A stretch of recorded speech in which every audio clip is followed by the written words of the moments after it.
बिस्मिल्लाहिर्रहमानिर्रहीम। ऐ काश लिखे, ऐ काश लिखे नात वो तौबा के कलम से। ऐ काश लिखे नात वो तौबा के कलम से। इरशाद हो, इरशाद हो फरमाए, इरशाद हो फरमाए जिब्रील भी हमसे। ऐ काश लिखे नात वो तौबा के कलम से। ऐ काश लिखे नात वो तौबा के कलम से।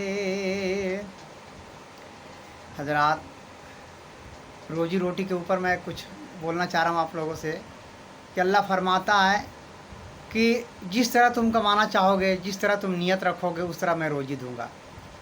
अल्लाह किसी के ऊपर रोज़ी बंद नहीं किया। अल्लाह किसी के ऊपर रोज़ी बंद नहीं किया, चाहे वो हिंदू हो या मुसलमान हो, किसी के ऊपर रोज़ी बंद नहीं किया। अल्लाह फरमाता है कि तुम जिस तरह नियत रखोगे मैं तुम्हें उस तरह रोज़ी दूंगा।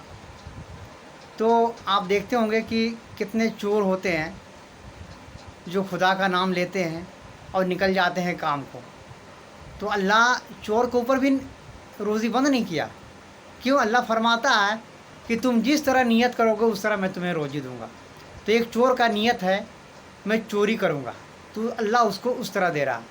एक इंसान ठेला चला रहा है, सब्जी बेच रहा, बेईमानी कर रहा, तो अल्लाह उसको, वो बेईमानी कर रहा, अल्लाह उसको बेईमानी के नियत से दे रहा उसको रोज़ी बंद नहीं किया अल्लाह पाक ने। अल्लाह रोज़ी देने वाला है, वो हर हाल में रोज़ी देगा, मगर आपको आपके नियत के ऊपर दारोमदार है कि आप नियत में क्या रखे हैं। आप हलाल कमाना चाहते हैं या हराम कमाना चाहते हैं। और एक शख्स हलाल रोज़ी कमाना चाहता है, चाहे वो 2 ही पैसा क्यों ना कमाना चाहता है, तो अल्लाह फरमाता है कि तुम जिस तरह मांगोगे उस तरह मैं दूंगा तुम्हें। एक हदीस पाक है कि आका इरशाद फरमाते हैं कि मस्जिद में, इबादत गाह में उसी उतना ही देर तक के रहो जब तक आप इबादत कर सको। मस्जिद में आप उतना ही देर तक रहिए जितना आप इबादत कर सकें, और इबादत करके आप वहाँ से निकलिए और हलाल रोज़ी की तरफ बढ़िए। हलाल रोज़ी कमाइए और ख़ुद भी हलाल खाइए और अपने बच्चों को भी हलाल खिलाइए। खुद भी हलाल खाइए और अपने बच्चों को भी हलाल खिलाइए। कल क़यामत के दिन ये मत कह दीजिएगा कि मैं अपने बच्चों के लिए हराम की रोज़ी रोटी कमाया हूँ, तो इसमें आप घाटे में रहिएगा। तो इसीलिए आप लोगों से ये गुजारिश है कि आप हलाल रोज़ी कमाइए, हराम से बचिए। ज़िंदगी चंद दिनों का है, ज़िंदगी भर हम यहाँ रहने नहीं आए हैं। आज आँख बंद हो जाएगी तो कल कब्र को छोड़ देंगे, अपने घर वाले, अपने रिश्तेदार सब कब्र को छोड़ देंगे, बाकी आपका आमाल ही आपके साथ जाएगा। तो आपसे यही गुजारिश करना चाहते हैं कि आप ज़िंदगी में अच्छा रोज़ी रोटी कमाइए, हलाल रोज़ी रोटी कमाइए और हराम से बचिए, और अच्छा सोचिए लोगों के बारे में। अगर आप बुरा मत सोचिए किसी के बारे में, किसी को आप अच्छा नहीं सोच सकते तो किसी को बुरा भी मत सोचिए आप। तो इसीलिए इंसान है, इंसान की तरह ज़िंदगी गुजारिए और दूसरों के बारे में अच्छा सोचिए।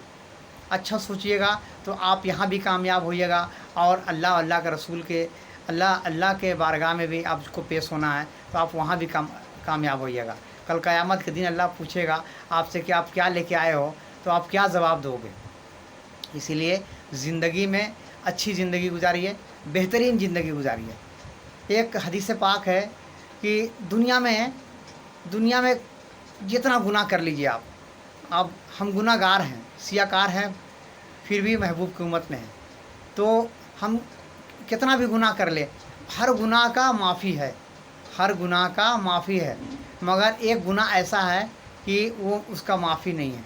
वो गुनाह ये है कि आप किसी का जगह लूट लेते हैं, आप किसी का ज़मीन लूट लेते हैं, और आप किसी बिना वजह का आप केस और मुकदमा कर रहे हैं उसके ऊपर, और कचहरी और अदालत का चक्कर कटवा रहे हैं, तो ये आपका गुनाह माफ़ नहीं होगा। तो इसीलिए आप बेहतरीन ज़िंदगी गुजारिए। और किसी के पास अगर दौलत है, अगर किसी के पास दौलत है तो आप ये सोचिए कि अल्लाह उसके काबिल था तो अल्लाह उसको दिया है, उतना दिया है, और हम अगर हमारे पास कम है तो आप ये सोचिए कि अल्लाह ہم اتنے ہی کے قابل تھے تو اللہ اسی لیے ہم کو اتنا دیا ہے.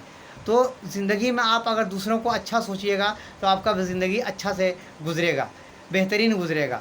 اے نعت لکھے کاس وہ طوبا کے قلم سے، اے کاس لکھے نعت وہ طوبا کے قلم سے، ارشاد ہو